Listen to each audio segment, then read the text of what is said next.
ते जो रास्ता रोको आहे तो असेल. आज तुम्ही सगळीकडे गाठी भेटे घेत आहेत, वेंगुर्ल्यामध्ये आहेत, काय सांगा कसं आहे वातावरण? उद्याच्या आंदोलनाची पूर्वतयारी म्हणून काल दुपारपासून मी वेंगुर्ला, देवगड, मालवण या परिसरामध्ये फिरून बागायतदारांच्या भेटीगाठी घेतोय. काजू उत्पादक असतील, आंबा उत्पादक असतील, या सगळ्यांना भेटून या मोर्चाची पूर्वतयारी करतोय. या भेटीगाठी घ्यायचं दुसरं एक कारण असं आहे की या आंदोलनामध्ये शेतकऱ्यांनी सहभाग घेऊ नये म्हणून प्रशासन आणि पोलीस खातं वेगवेगळ्या पद्धतीनं दडपशाही आणि दबाव आणण्याचा प्रयत्न करते. जवळपास 700 लोकांना नोटिसा गेलेल्या आहेत.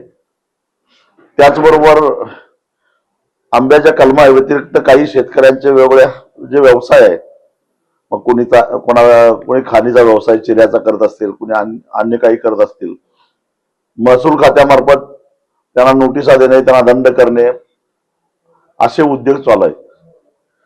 मला प्रशासनाला आणि प्रशासनाच्या मागे जे कोणी आहेत त्यांना एवढाच इशारा द्यायचा आहे, चळवळ करणारे लोक हे निर्भीडच असतात आणि ज्यांचे हात कुठे गुंतलेले नाहीत तेच चळवळ करत असतात.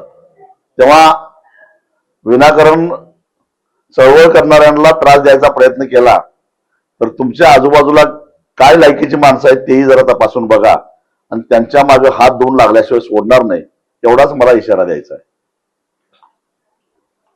सध्या जे सरकारकडून दडपशाहीचा प्रयत्न होतोय तर तो आंदोलन चिरडण्याचा प्रयत्न केला जातो. 50 वर्षात पहिल्यांदाच कोकणातला शेतकरी उठला आहे. तो चळवळ करतोय म्हटल्यानंतर अनेक प्रस्थापितांचं पित्त खवळलेलं आहे आणि त्यामुळं ही चळवळ जिथल्या तिथं दडपून टाकायची हा प्रयत्न चालू आहे.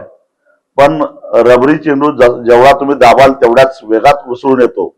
त्याच पद्धतीनं कोकणातल्या मातीतला हा शेतकरी तुम्ही किती दडपशाही केली तर उसळून न्यायशिवाय राहणार नाही.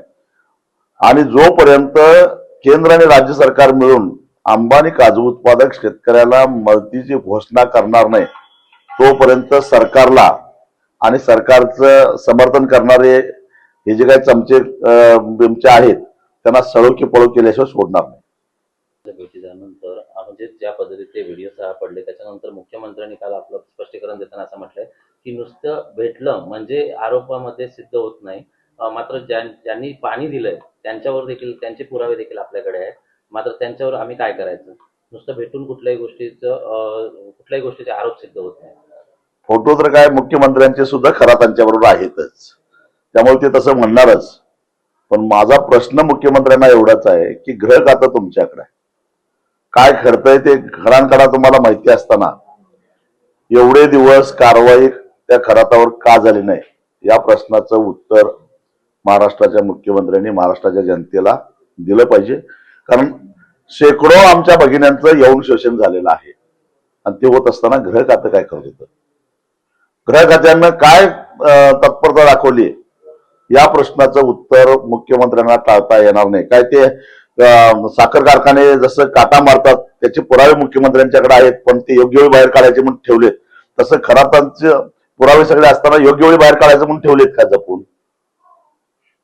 या गट आहे तो कुठेही असा आक्रमक होताना दिसत नाही.